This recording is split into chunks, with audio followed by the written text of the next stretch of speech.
Good morning, scholars.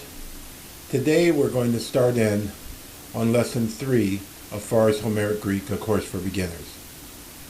Lesson 3 deals with the first declension nouns, featuring boules, and it's a long chapter because we have to give quite a bit of the terminology surrounding nouns and adjectives in Greek. So in this part 1 of Lesson 3, we'll cover case, inflection, the notion of roots, and that of stems. Okay, let's begin. In Greek, there are 5 cases: the nominative, the genitive, the dative, the accusative, and the vocative. And the genitive and dative also contain remnants of the 3 lost cases of the locative, the instrumental, and the ablative. Students of Latin will, of course, recognize the ablative. Students of Sanskrit will recognize the locative and the instrumental. But those 3 cases disappear in Greek as self-standing, independent entities and are swallowed up into the other cases. So we're left in Greek with 5 cases: nominative, genitive, dative, accusative, and vocative. And in general terminology, all these cases except the nominative and vocative are called oblique cases, So that's just a bit of terminology that isn't essential, but it's useful. Now, the general idea of case gets summed up in this edition of Wright to Pharr's course in his later 3rd edition. He says, Greek nouns change their endings, and these are known as case endings, to indicate their function in a sentence. The nominative is used for the subject of the sentence and for the predicate nominative, sometimes called the subject complement. The genitive indicates possession of or origin from. The dative is used for the direct object, to or for. I gave the ball to John. And the accusative is used for the direct object of the verb. The vocative, finally, is used in direct address. Okay. These functions are generally indicated in English by word order, so contrast the player hit the ball with the ball hit the player. Greek word order, however, is relatively free because the cases mark the function that is being played as opposed to word order of English. Therefore, it is essential to learn to recognize the case endings to determine the meaning of a Greek sentence. Now, the 4th edition of Homeric Greek, this recent one by Paula Debnar, goes into great detail explaining these notions of subject, object, direct object, because these tend not to be taught in schools these days. So it's a very nice addition to this new edition of Pharr that she makes up for the deficiency that a lot of people might have just because these hardcore terms are no longer taught in so-called language arts classes. However that may be, I'm going to assume that people do know what a subject, object, direct object of a verb are, just because I'm sure that you can find videos regarding that on YouTube if you don't have that knowledge. Okay? So let's begin. So, down and dirty, the nominative is the case of the subject. Okay? The boy flies to Rome. The boy, subject of the sentence. Okay, the genitive is the objective with of or possessive. Okay, so I have a love of baseball, or That is the land of Agent Smyth. Okay, possession or object of. Okay, so a love of Greek, a fear of, bees. Okay, the dative is the objective with to or for. So I gave the ball to John. I have given my life for my country. Okay, those types of things get expressed by the dative. And the accusative is generally and most important the case of the direct object, and the vocative the case of address. So if I address someone directly, I use the vocative case. Okay, O Socrates. But if Socrates were the subject of the sentence, it would be Socrates. Slight difference between Socrates, the nominative, Socrates, the vocative. Okay, but the cases allow both Greek and Latin to express the same ideas that English might with quite a fewer words, because you don't have of, to, you don't have a lot of work is done by little words in English that gets done by the cases in Greek and Latin. So it actually makes the languages quite eloquent and succinct, but it means that an English thinker has to break out of their patterning of expecting the word order of a sentence to dictate the function, as opposed to these tiny little signs at the ends of words. Okay? So, as I write here, this chart, nominative, genitive, dative, accusative, vocative, represents the simplest differentiation of the cases possible. A fuller discussion is found in Pharr section 978 to 1022. But for a complete delineation and even fuller discussion, with examples drawn from the full corpus of ancient Greek literature, you have to see Smyth's Greek grammar, sections 1279 to 1635. And, this is, the Smyth's treatment of the cases can be quite intimidating. And, a good bit of your work, once you actually start reading literature, is going to be mastering these various and numerous uses of the different cases that go a lot further than this chart that in front of us now. Okay? But this simplest differentiation, along with some excerpts from Monroe's Homeric grammar that I'll be using later, will go a long, long way in getting us started. Okay? Pharr's details are essential and will be part of this course.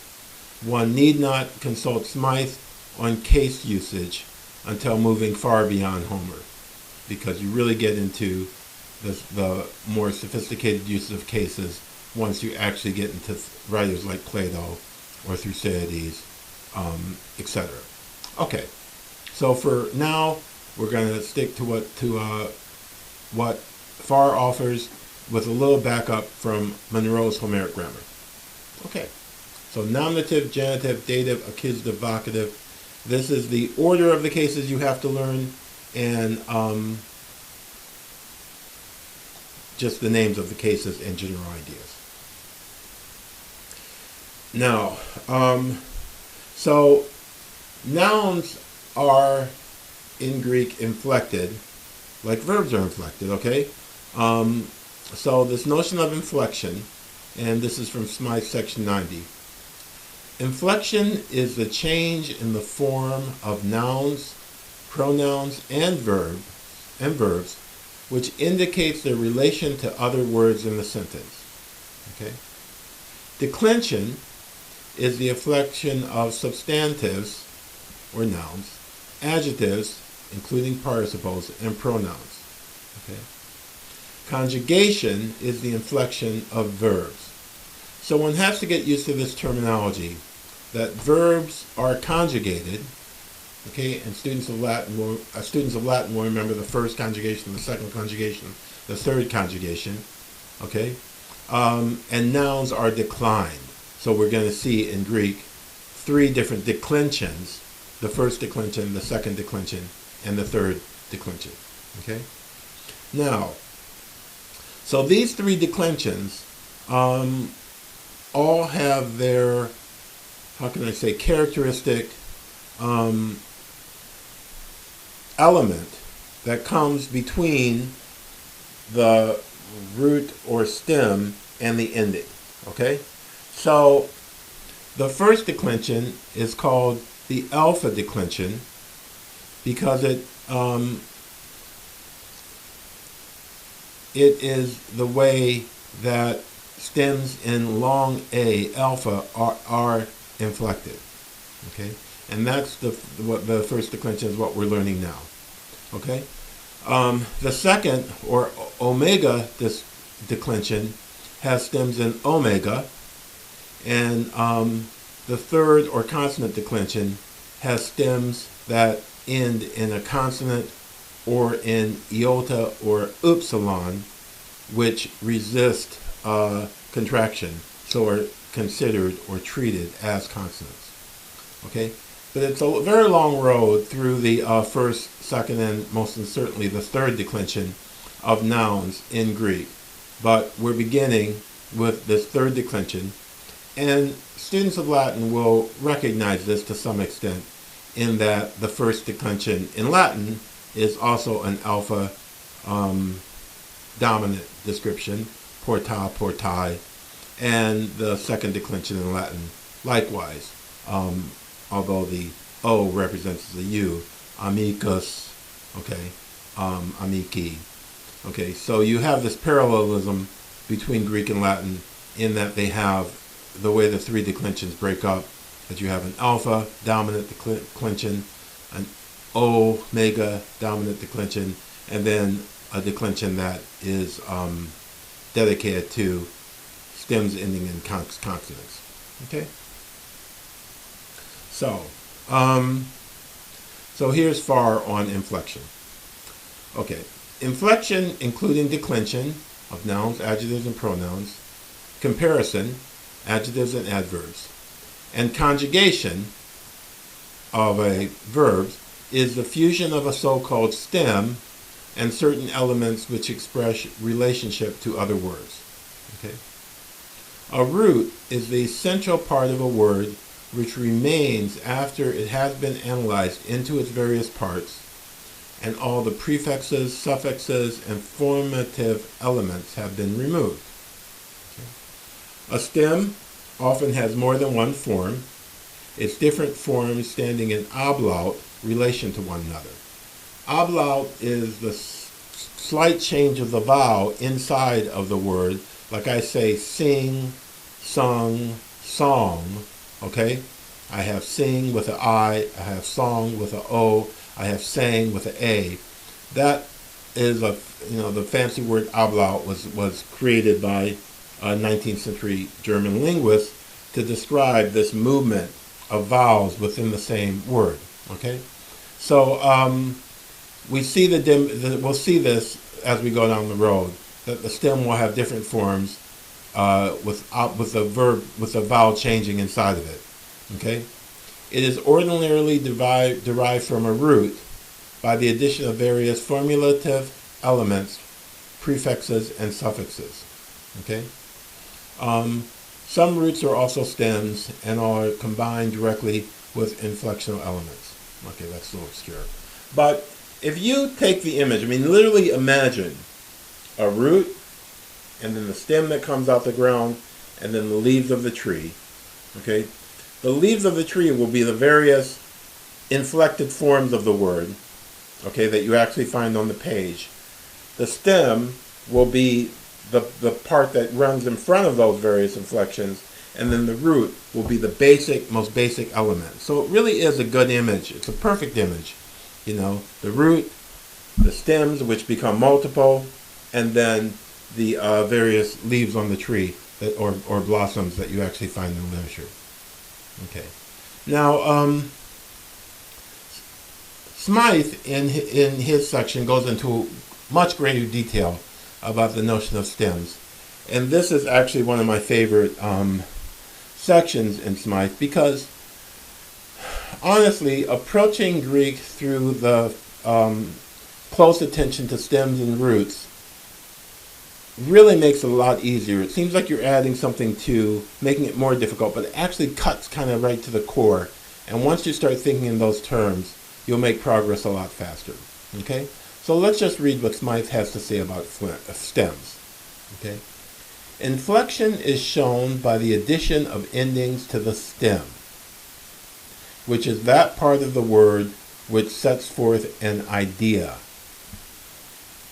The endings fit the word to stand in various relations to other words in the sentence. The endings originally had distinct meanings, which are now seldom apparent. In verbs, they represent the force of personal pronouns in English. In nouns, they often correspond to the ideas expressed by of, to, for, etc. Thus, the stem logo, lambda, omicron, gamma, omicron, is used as a noun or a verb.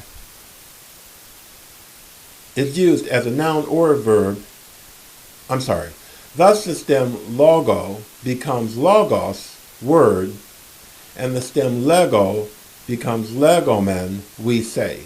So you see the transition between the ablaut transition between the omicron and the epsilon, omicron in logos and epsilon in legomen, and that's what we're talking about with the stem differing or varying because of the verb that's inside of it.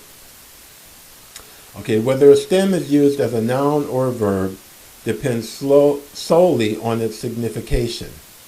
Many stems are used both as nouns and for both nouns and for verbs, so that tima in time is a noun, honor, whereas tima in timao is a verb, I honor. Okay? Elpid in elpis is hope, whereas, and that's a noun, in elpizdo it becomes I hope. Okay? So the pure stem, that is the stem without any ending, may serve as a word even. So kora, land, lege, speak, loge, word. Okay? And it's nice. Later on you'll come back to this and it'll make a lot more sense. But right now the important idea is to just understand that the same stem, the stems vary and can, turn one way and constitute a noun, turn another way and constitute a verb. Okay? Now, the stem often changes in form but not in meaning in nouns and verbs. Thus, the stem of logos, word, is logo or loge, and that of pater, father, is pater, patra. And when they talk of a strong stem or weak stem, we're back in the world of ablaut. Okay, and the stem of lepomen, we leave, is lepo, but elipomen, we left, past tense, is lipo. Okay, you see the difference between the epsilon iota in lepomen versus the simple iota in lipo. Okay, so we have these ablaut shiftings. The verbal stem is also modified to indicate a change in time. So, time somen, we shall honor.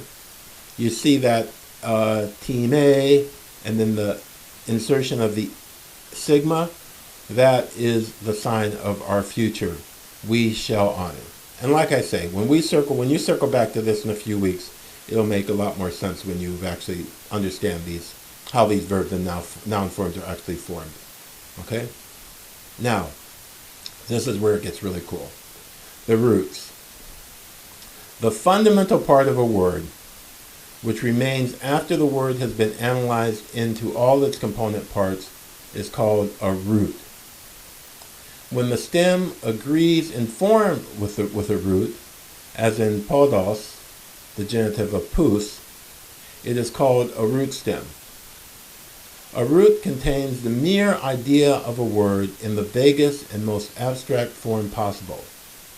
Thus, the root leg, and in another form, log, contains the idea of saying simply. By the addition of a formative element omicron, we arrive at the stems lego and logo. In legomen, we say, and logos, word, i.e., what is said. Okay? Words are built by adding to the root certain formative suffixes by which the stem and then the word ready for use is constructed. Thus, from the root lu, lambda, upsilon, is formed loosis, a loosing, like a loosening of my tie, a loosing, or letting go of something. And then luthron, lambda, upsilon, tau, rho, omicron, nu. Luthron becomes ransom, what you pay for someone to be released. And lutikos becomes an adjective meaning able to loose. And then lutenai becomes to have loosened. So you can see, if you were looking at these words, lucis, luthron, lutikos, and lutenai, and you were aware rather than unaware of the common root of lu, okay, you go a long way in understanding or being able to begin to interpret what the meaning is.